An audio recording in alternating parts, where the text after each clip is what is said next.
Good evening, everybody, and welcome. My name is Sabir, pronouns he, him, and I run events here at the Strand.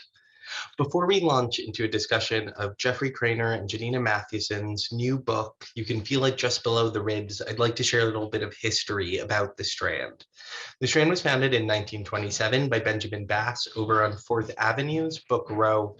Stretching from Union Square to Astor Place, Book Row gradually dwindled from 48 bookstores until after over 94 years, the Strand is the sole survivor, now run by third generation owner Nancy Bass Wyden.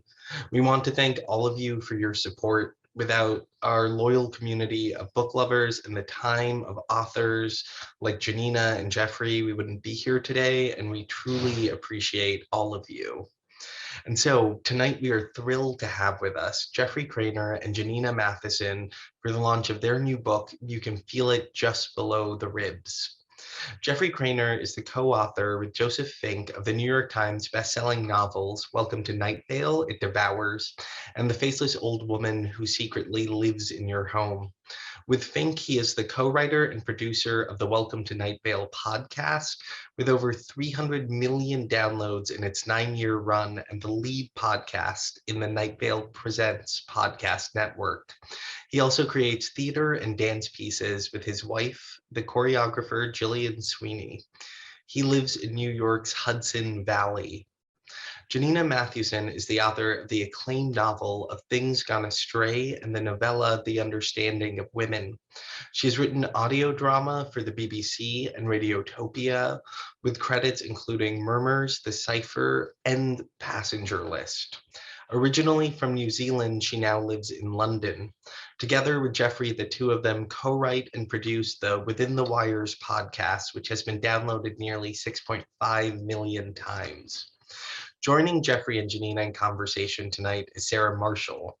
Sarah Marshall is a writer, podcaster, and media critic focused on setting straight our collective memory, or at least getting to the bottom of why we believe and in turn define ourselves by popular narrative and myth. Why is the maligned woman a staple of our news media? Why do we believe that serial killers are brilliant? How do we keep stumbling into all of these moral panics? These are some of the questions that propel Sarah forward. She's the host of the popular modern history podcast, You're Wrong About, which has been highlighted in The New Yorker, The Guardian, and Time magazine. Her writing has appeared in The Believer, BuzzFeed, and the true crime collection Unspeakable Acts. She loves Portland, Oregon, Philly, and Las Vegas in that order, and it has been rumored that she is writing a book about the Satanic Panic. And so, without further ado, please join me in welcoming Janina, Jeffrey, and Sarah to the stage. Hello. Hi. I have to revise that bio because ranking cities is contentious. I really enjoyed it. Okay, because I love all cities equally, but Portland I get to be most annoyed by because I'm from there. That's what I'm going to change that to. But I'm so happy to be helping to welcome this book into the world, which I'm going to hold up like a nerd. And I'm so happy that you both have created it. Thank you. Thank you for making a book. You're welcome. Anytime. Yeah, good. Please, many happy returns. And I mean, I want to start just by asking, because you are, both creating in multiple spaces, like what is it that made you decide or realize that this story wanted to be a novel as opposed to something else?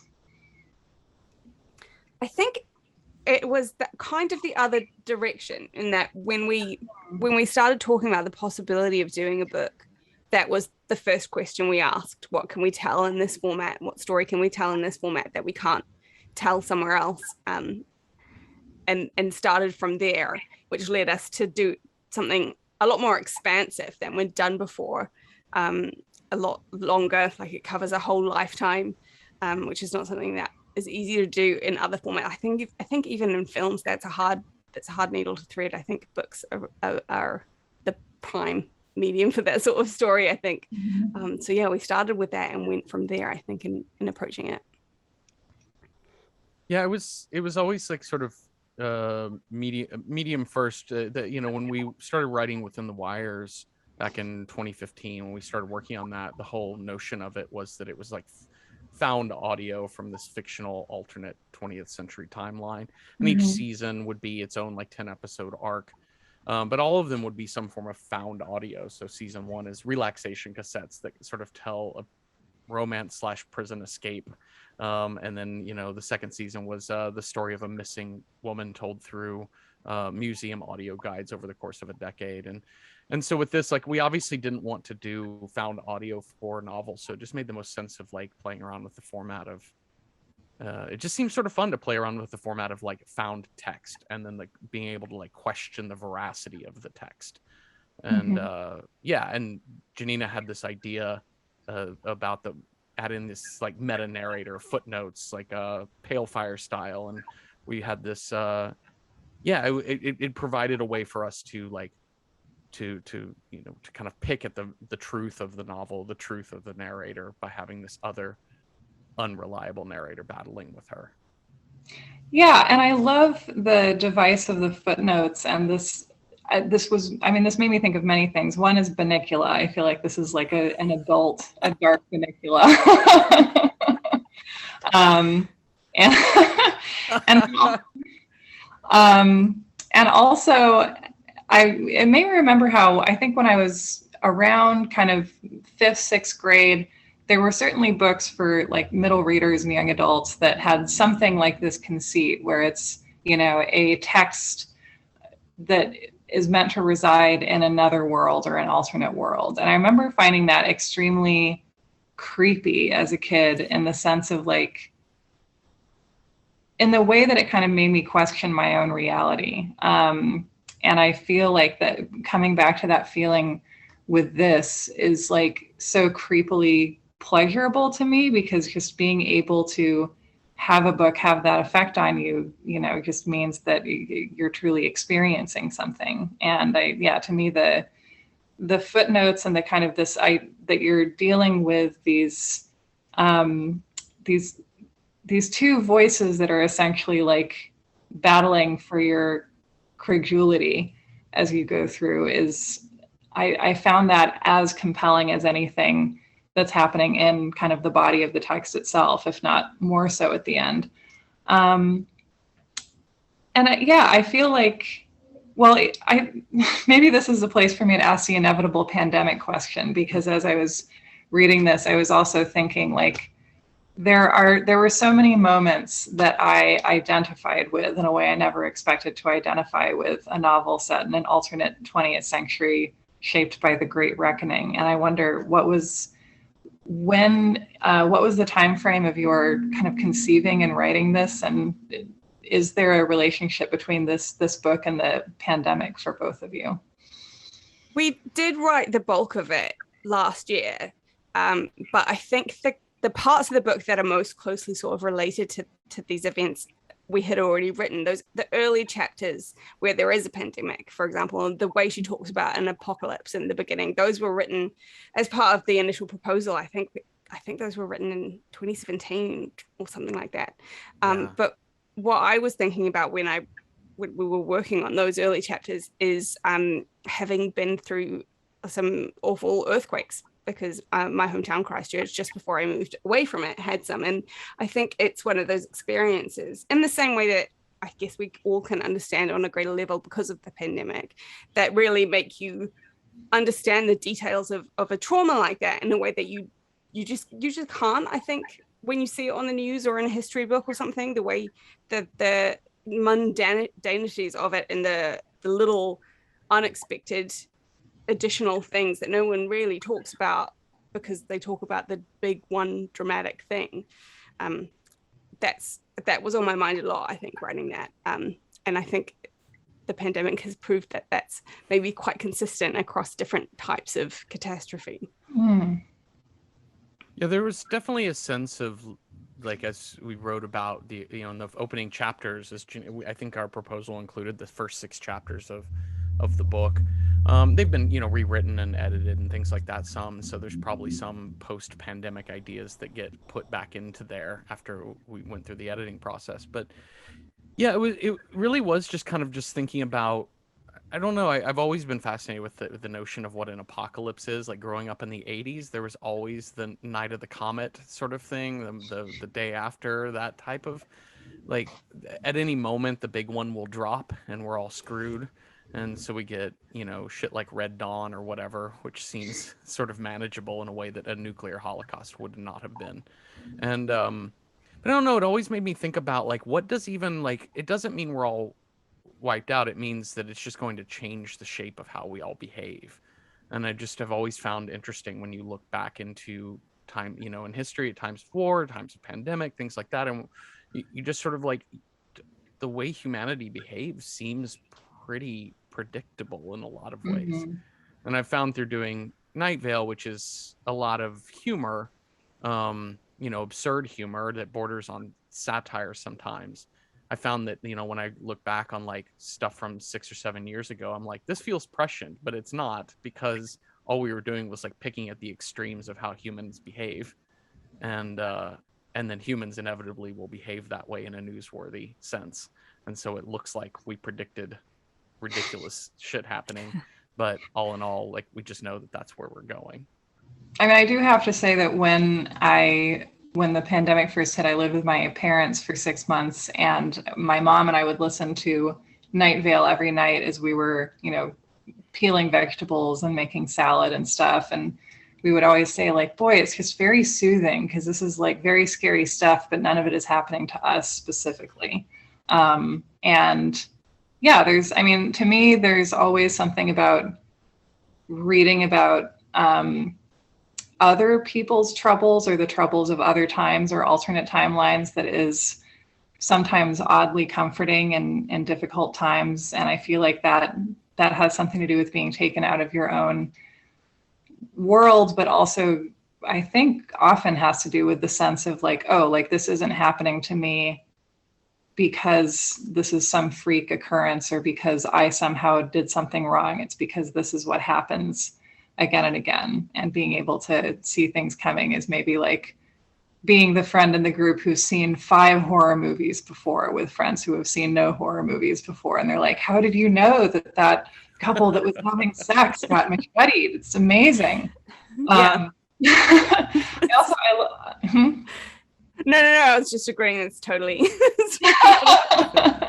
Which is like, there's sometimes remarkable predictability. And I mean, speaking of that, I feel like I love that you mentioned Night of the Comet, because that's, I think, a really underloved movie and is one of those apocalypse as kids in a candy store narratives, which is, I think, in many ways, there's a funny thing. And the Miriam, the narrator of this book, even talks about that to an extent. It's easier to imagine annihilation than to think about people surviving and rebuilding, and then rebuilding based on, what the trauma of what they are trying to avoid, and then perhaps creating something worse. And I feel like there's something, just something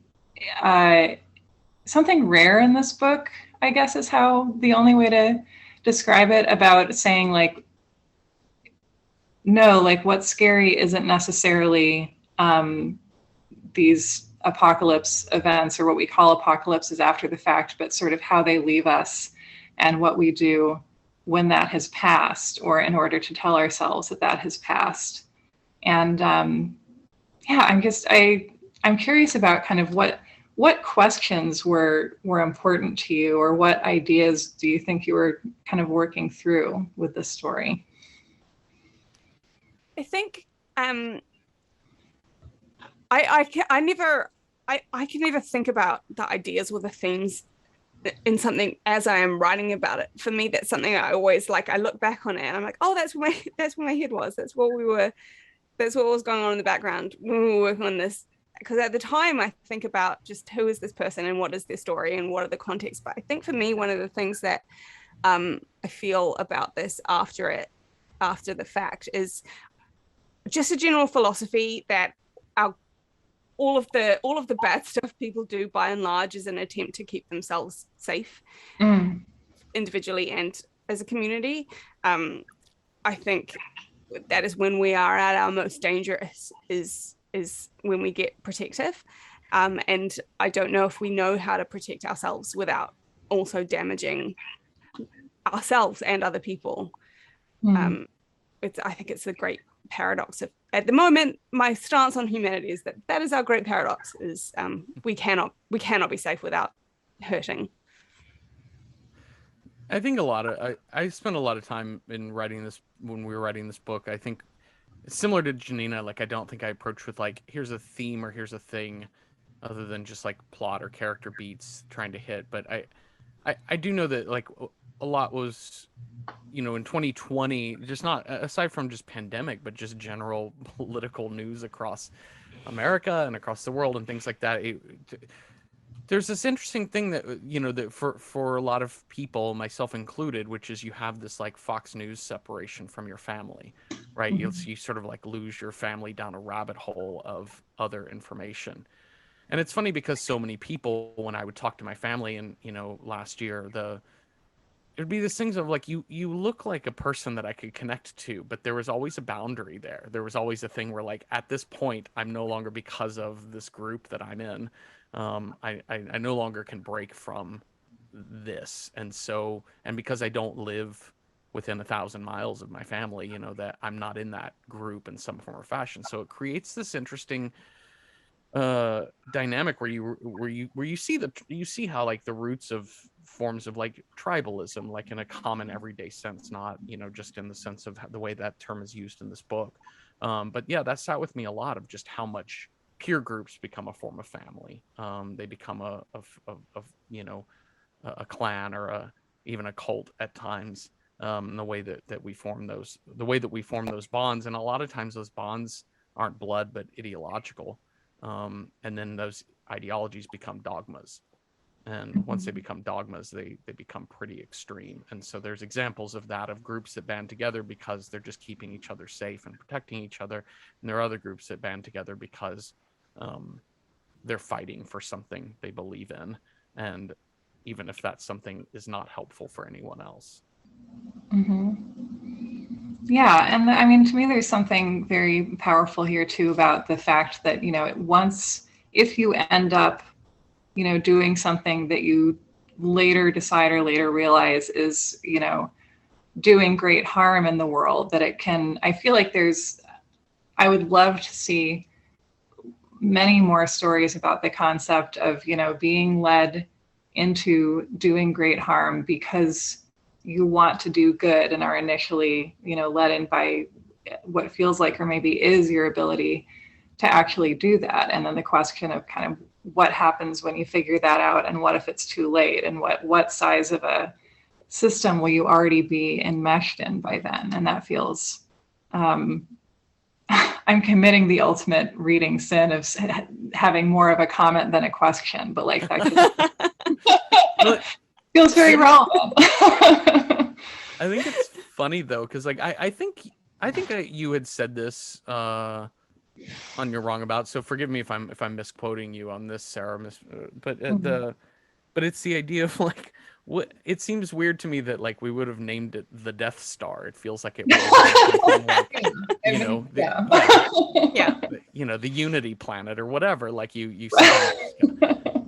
Yeah, it's one of those things. Yeah. I used to read a little bit, not a lot. My friend Emma read this a lot and filtered it down to me, but from men's rights activists Reddit boards. And what I found fascinating about them is that they both believe that everyone else is stupider than they are, but at the same time they believe that everyone else is doing everything deliberately and with calculation and planning, and every choice they make is on purpose, and therefore the way that they make you feel, they are deliberately setting out to make you feel the way that they do. And this, I think that's quite common, this inability to kind of grasp, I guess, but more in a way, the human brain cannot comprehend how messy people are. Like, we do very little on purpose, what we try to do, we mess up, and everything else is sort of collateral. Like we were all just trying our best, and half the stuff we do is accidental. And I think that's very difficult for us to hold on to, because our brains don't like chaos. They like to have an explanation. They like things to be in order, but that's not reflective of reality. That's just us trying to put it into a way that we can make sense of it. And I think that cuts through in ways that are upsettingly impactful to everyone, because it affects politics and it affects science and all of that. We're not good at planning things and seeing them through the way we plan them.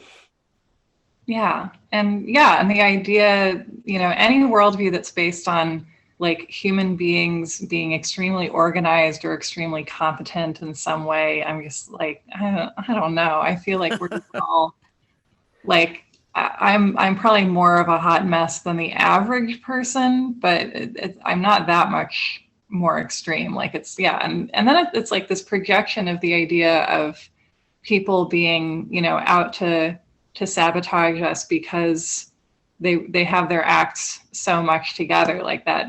This is not an original observation on my part at all, but it feels like, there's something very comforting in the idea that, like, even if people are pulling off this grand conspiracy, at least somebody is able to have a coherent conspiracy. Yeah, there's something more comforting in believing in, the deep state than just facing up to the fact that we're kind of a mess. Yeah. Growing up in Dallas, like I got to get a lot of talk and conversation around the Kennedy assassination, and it always struck me that I was like, I think people find it more comforting to think that there's a vast conspiracy between, Hoover and Castro and Frank Sinatra and the mafia to have John F. Kennedy killed, as opposed to just a very a toxic man who took a gun one day. Imagine in Texas that a man brought a gun to work and that he could it's kind of frightening to think that a single guy like that could just derail the entire country on a bad afternoon. And it feels more comforting to think that there's some huge cogs and machines and things like that are actually doing this to us. That it's why we believe in God as opposed to chaos, as you said, Janina. Like, we abhor chaos. Like, I'd rather, if bad things are happening, it's because of Satan. I think also we really prioritize that. Like, we really want understanding to be a thing. Like, even in terms of like personal human empathy, it's like that there's all this emphasis on being able to understand each other. And I really feel like we need to back off that one. I think it's much more important to be able to accept each other. Like, there are things about other people I will never understand, and that's okay. And there are things about me that other people will never understand. And I feel like the emphasis is so often in the wrong place on stuff like that. And it's just everything is true in small and big versions, and it's just reflects and refracts outward, I think. Yeah, I love the concept of, and again, like, I wish we would talk about this more as a culture, because empathy is an amazing tool, and I think you can take it so far. And then I feel like at a certain point, it's like trying to use a screwdriver as a hammer. I think sometimes the emphasis on empathy, especially as an exploratory emotion, it's like we want to be able to understand everything, and being able to accept kind of the intrinsic mystery of other people, or to say, like, I don't know why you did that, but like, I believe that it made sense to you. Mm-hmm. And like, I might not be able to access that, and it's not my right to necessarily be able to figure everybody out. Like, this makes me think of, this is, kind of a chestnut, but I feel like there was a time a few years ago when we were, as we still are, trying to defend the humanities in higher education, and this idea of like, why teach the novel? And I think there was a prevalent argument of like, well, it makes people more empathetic, so that's why we do fiction and literature. It's because it makes better citizens, which I don't know. I have mixed feelings about that one. What do you think of that? I think I mean, yeah, you know, it's maybe it does it. I don't know that it does. I don't think that reading novels makes people more empathetic than just talking to other human people and like listening to them. I think I listened to some podcast a while ago on the problem with University Now, and she just talked about this. I can't remember who it was. It was a woman. That's all I can give you. But she was talking about how in the olden times of university, the point of it was just to go and just to spend 4 years if you're in the States, or 3 years if you're in New Zealand or wherever, kind of sitting around on grassy knolls with your friends discussing concepts. And that was the purpose of your life for a time. And then you went off and had a job, and that time being devoted to just nothing but the concept of learning, and in some way just changed, you know, it had an impact on who you are as a person. But now it's all so expensive that all anyone cares about is, am I going to be able to get a job that can pay for this education that I'm getting?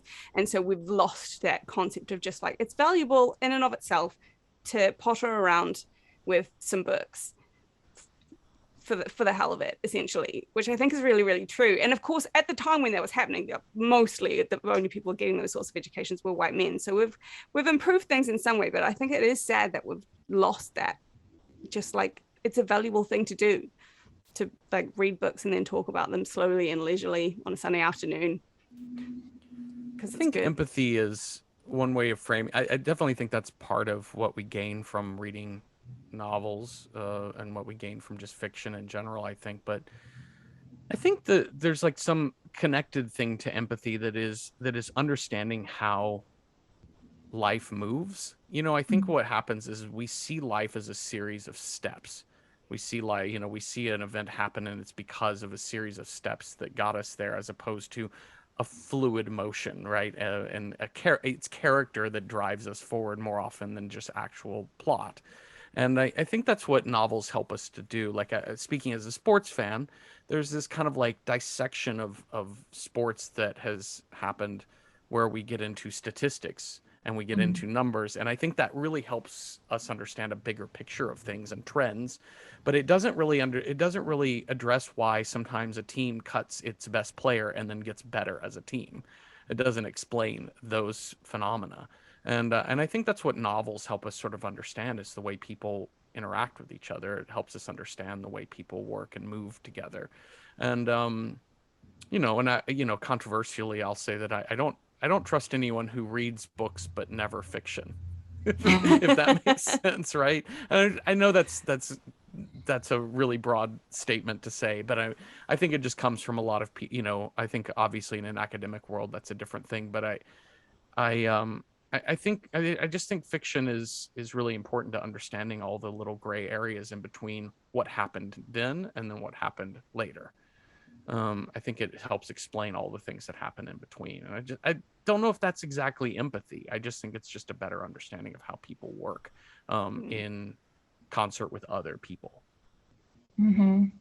Yeah, and we have in this novel actually a narrator who once read a lot of fiction and then in adulthood didn't really, and is trying to psychoanalyze Rebecca, which I love. And, you know, and the characters in that maybe could have benefited from a little bit of psychoanalysis, but never would have gone for it. Maxim would have just been offended at the very idea. No, he would have had some skeet to shoot or something. But Mrs. Danvers, though, like, she really needed somebody to talk to like 5 days a week for a few years.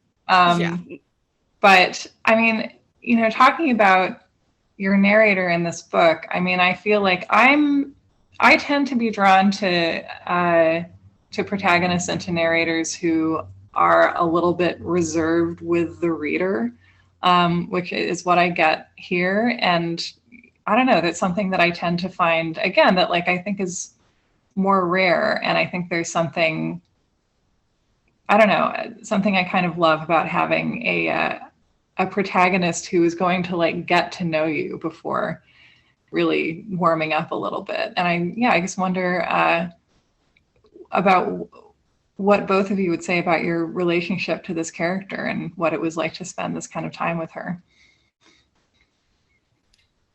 It's interesting. I think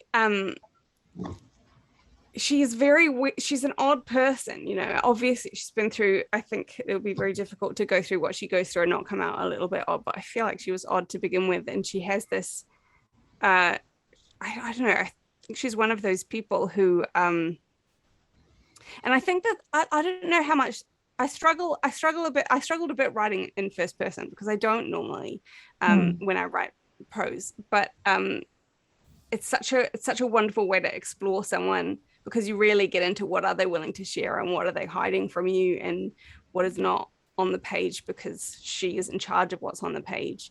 So I think that's where I really enjoyed sort of delving into her, is what is she choosing to share and why that, and why is she not sharing some other thing that definitely also happened and exists somewhere, but she won't let us know. And I think because she's writing with a specific agenda in mind as well, like she has a goal, it's kind of messy and she's not using the best method she has available to her to accomplish it, but she's got intention behind her, so that also affects what she's writing and how she's writing it. But then she also can't help but be overcome by her own emotions at times, because she is a human person too. Which, yeah, it's a very interesting way to write someone. And it's the first time I've really done that. So I don't think that was necessarily an answer, but those are my thoughts. Yeah. I found it as we were writing this book that one thing that struck me as sort of interesting, and I don't know that if we did this intentionally, it came from Janina driving it more than me, but it's something I realized late in the process as we got through our first draft, which was there's a as the book goes on, there's a stronger vulnerability to Miriam, to what she's doing, and as we went through our first pass of edits, I realized, like, yeah, she's writing all of this after all of these events have happened, and so, like, the way she's going to frame her childhood is going to be from very limited information, and so there's kind of there's a cold, there's a guardedness in that first book of this, you know, in the four parts of this book. In that first part, there's like a real cold guardedness to her. There's something where she's putting on sort of airs that I realized that's what came through in our first draft. And so it was fun to kind of go back through and edits and play around with, you know, how you will sort of guard against a lot of missing information. You know, how did you get from where you were to Italy, then to America? Like, you missed all of that. But also just like how she talks about her family, there's a coldness that she can't, you know, or maybe is not willing to recall for you, the reader, that like, I'm not here to tell you about how I really felt about anybody. I'm just going to simply state facts. And Janina added this. I'm really, for me, in characters are so much about just the language. Once I see the language of the speaker, then I sort of know what their character is. And Janina, in like one of the early drafts of the first chapter, had kind of created these beats where Miriam would say, anyway, irrelevant. And that's kind of a recurring thing for her. And I was like, oh, I get it. This is where she's saying too much. Maybe part of it is like, oh, I don't want to go out on a tangent. Irrelevant. Let me get back to the story. But a little bit of it, I was realizing it was coming after moments of vulnerability, moments of I'm starting to reveal something. Irrelevant. Let me get back to my very controlled narrative of what I'm doing. And I just thought that was a really fun thing to play around with in her language. Yeah, and I love that as a motif that kind of sees us through.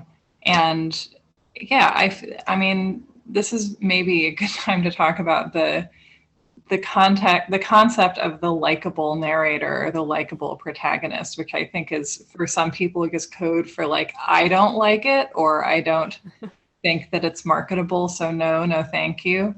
But I mean, I can see how by many metrics she's unlikable, and her reserve is, I feel like, a big part of that unlikability. I think we really tend to have the expectation that our narrators are going to just sort of immediately defer to us as the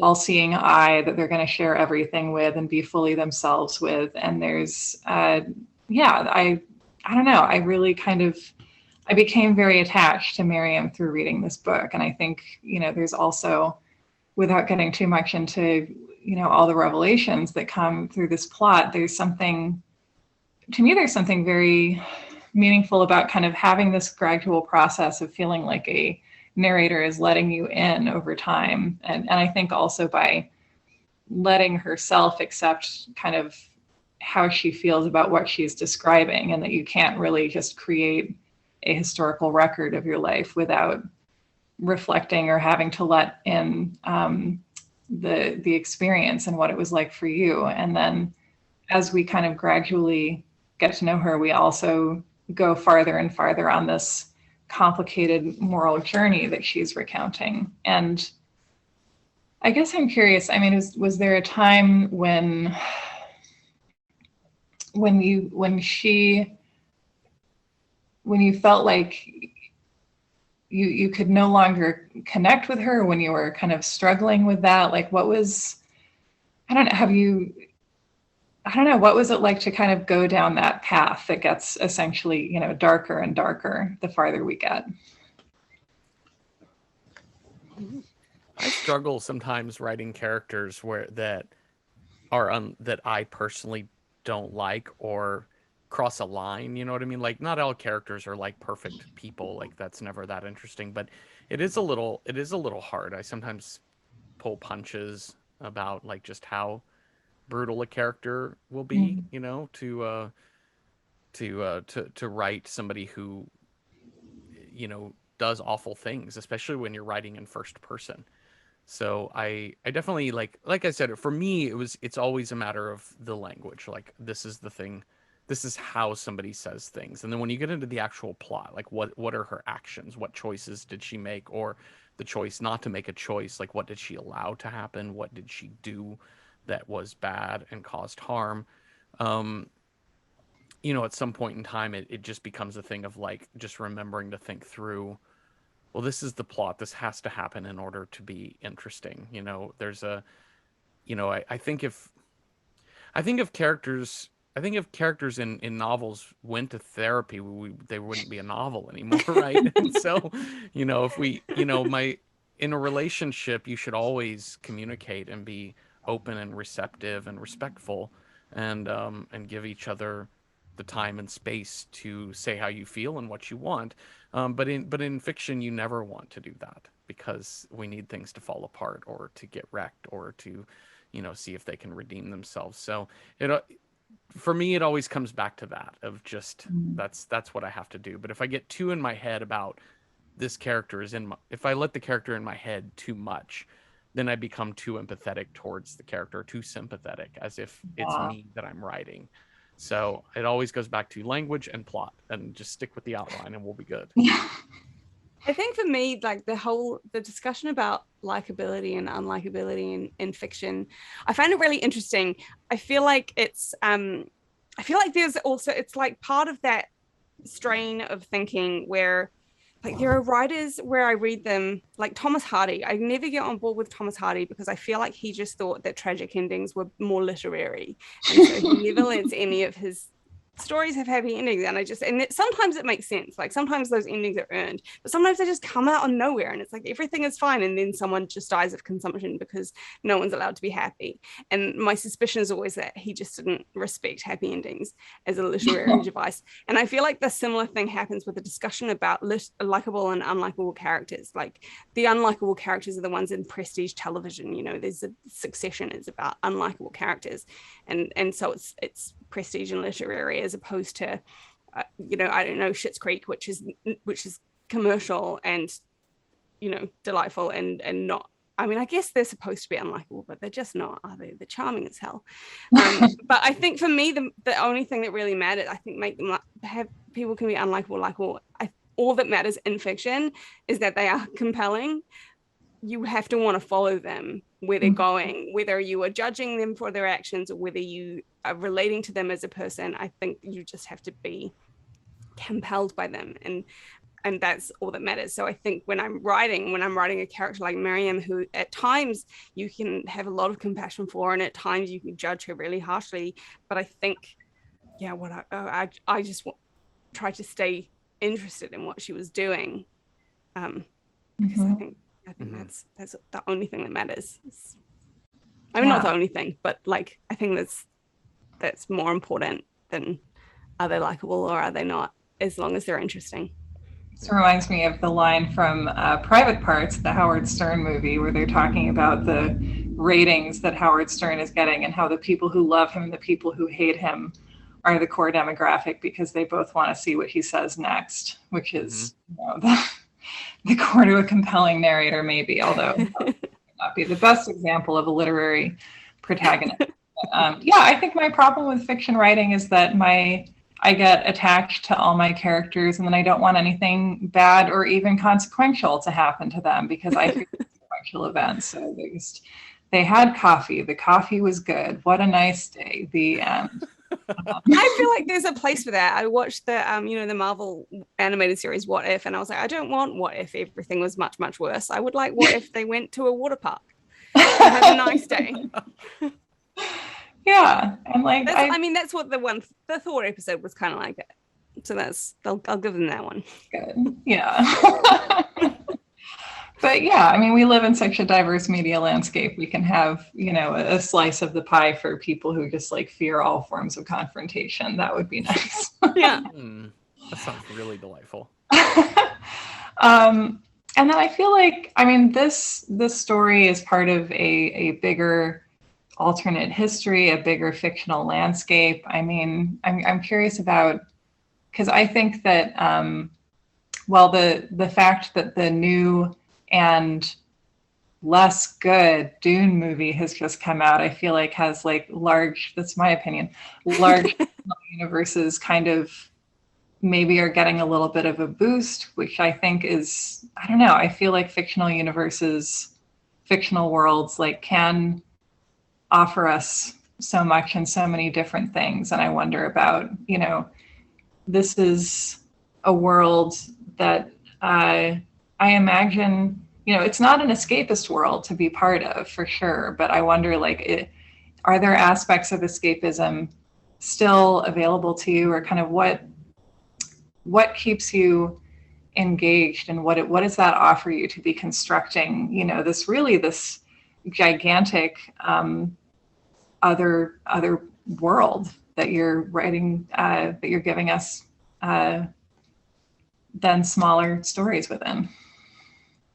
I really love shared universes, like even the stuff about all of the TV shows that are all in the same universe, just because there are so many, there's a chain of crossover episodes, so everything is in the same world. I've always loved that sort of thing, and I love writers who do that in their own work. Like I've mentioned, every time we talk about this, I mention Ian Banks, the Culture Books, and Maeve Binchy's Dublin, which they use more books to build out the world a bit more and have more detail. And I just like that approach to storytelling. Like world building, I think, is something that is talked about a lot in terms of fantasy and sci-fi, in that you have to tell everyone how the world works so they can understand the story that's happening within it. And I just enjoy there being a place for like, here is a story and there's a world around it. And you know what you need to know, but you don't need to know all of the rules at one time. And the way that we approach this universe just gives us the ability to just drop stuff in as and when we feel the need to, and it leaves all of the stuff still to be explored. And I don't know, we really like playing around in it.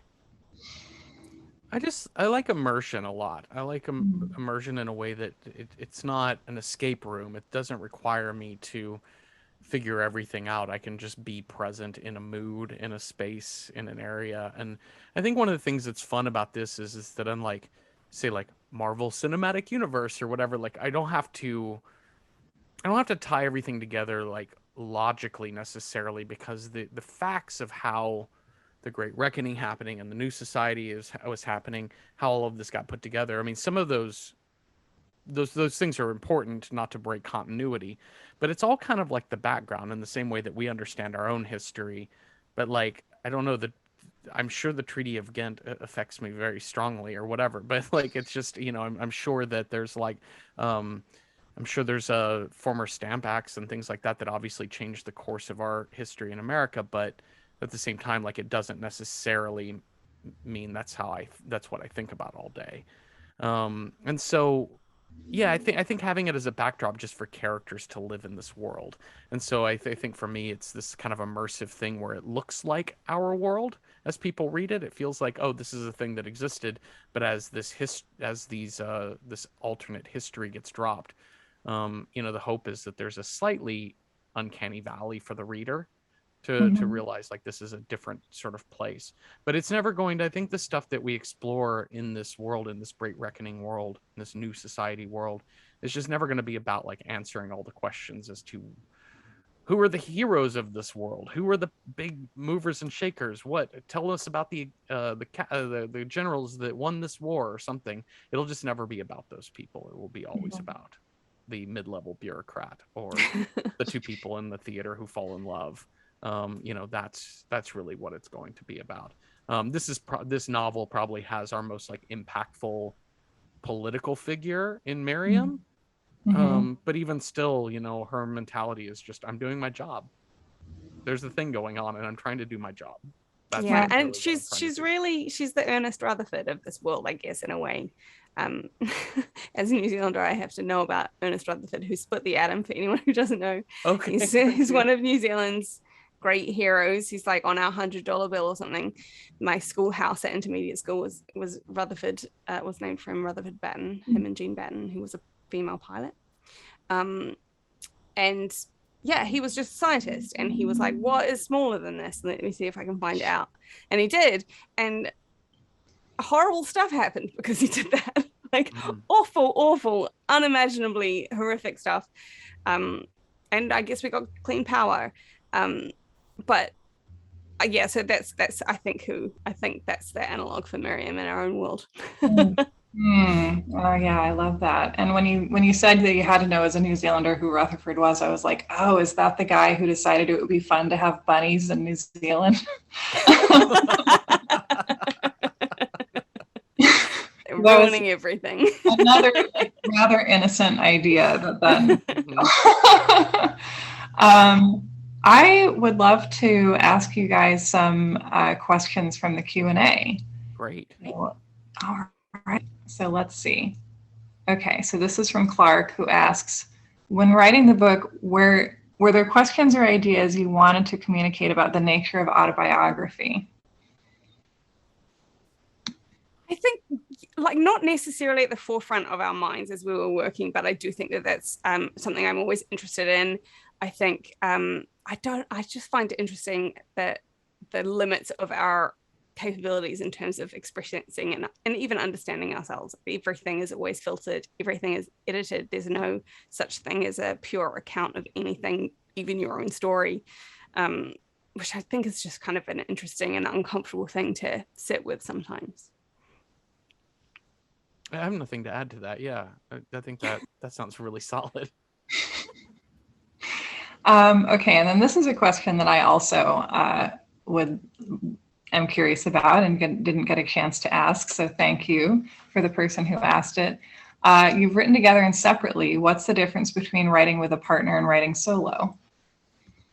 You have to do fewer words if you write.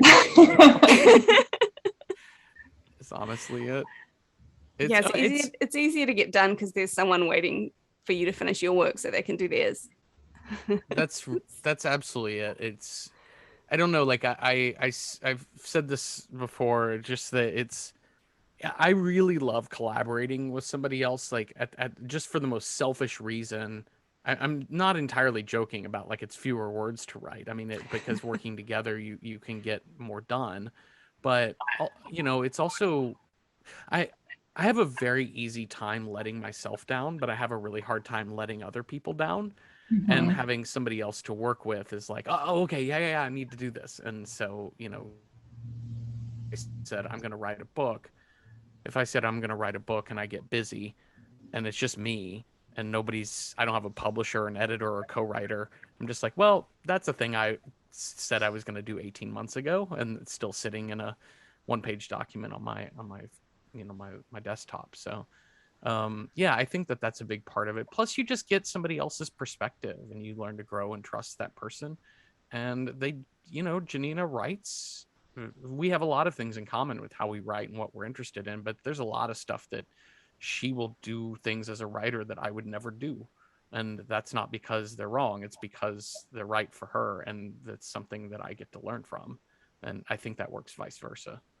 Yeah, I think it's really important for writers to keep open to other people's perspectives. I think it's really easy for us to get locked down into this is what I imagined and it must be how I imagined it. And I don't think that that's a great way to get things as good as they could be. Things, I think, in my experience, collaboration, even if it's when I write alone, it's those stages when I'm working with an editor where like it becomes really exciting and invigorating because that's when things start building to something really great in a way that I just don't know that I could ever get to on my own.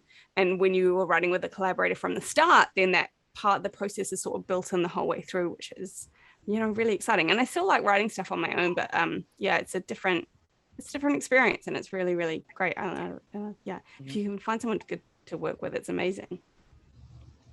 Yeah, and I feel like that's something wonderful about podcasts, or kind of having this cross-pollination between novel and podcast, where I think maybe novels are held back from this kind of historical expectation of like the lone genius author, which is not as fun as having a project that you kind of are bouncing back and forth and working with somebody who you esteem and who you care about. And it is that I think that really happens. Like that's a real danger, is when you are sitting there on alone, it's really hard to stop the project from ballooning into this great big loaded artistic endeavor. Whereas when you were, having meetings every week and swapping things, then it stays as this, like, this is a thing that we're piecing together, and it keeps it more practical, which I think it always should be. I think that it's good to not lose sight of the fact that you're making a thing for other people to enjoy, and that involves, slotting all these things in together and making it make sense and be interesting.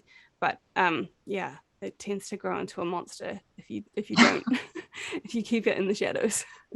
Yeah. And then a related question: what's the process for writing together? Do you switch between chapters or ?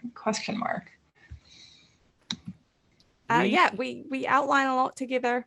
We go back and forth and come back together, and once we've got a solid outline, basically, we swap chapters. Yeah, that's essentially it. Yeah. All right. That's straightforward. I like that. I was wondering the same thing. And the questions that you're getting are implying to me that a lot of people are interested in attempting their own collaborative projects, which I think is very exciting. Do it. So someone else asked, what are the top 2 or 3 books you think every aspiring writer should read? Man, it's so hard because I feel like the answers I'm gonna tell you are going to be ones that I think really changed how I wrote or thought about writing, but I think a lot of it was because I identified with the voice. So I think the correct answer is look for books that, if you're looking at a bookstore, like read the first few pages before you buy a thing, like see if that voice sounds interesting to you. The book may turn out to be garbage or you may not like it, but I'm like, I think aspiring writers, you're looking for like a way of writing. You're looking for your words to come out more quickly, good words to come out. So you're spending less time editing, and that for me, Helen DeWitt's The Last Samurai was hugely influential on me in the way that book is structured, the way she lays out a story, the way she meanders through things that don't seem immediately important,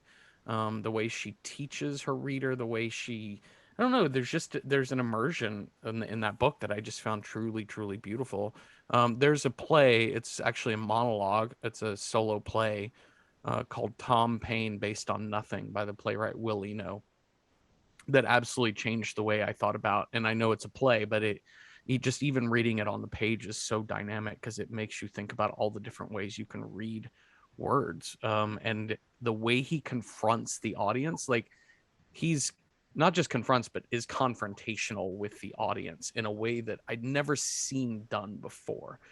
He has the audience, imagine stories that he builds whole beautiful worlds and then immediately destroys them and starts over. And I think when you see writers doing something that you really, really admire like that, that really changes how you start approaching your own writing. That's for me anyway. Yeah, I think if you want books about writing, you can't go wrong with Bird by Bird by Anne Lamott, which is a wonderful book, because it's just permissive. She just is like, this is what it's like, and go and give it a go, which is a beautiful thing, because I think a lot of writing about writing is a bit prescriptive. I mean, I don't like to read many books about writing. Other than that, I would say, like, it's really personal. What the things that are going to make you think about how you write, kind of, in my experience, hit you from outside of left field.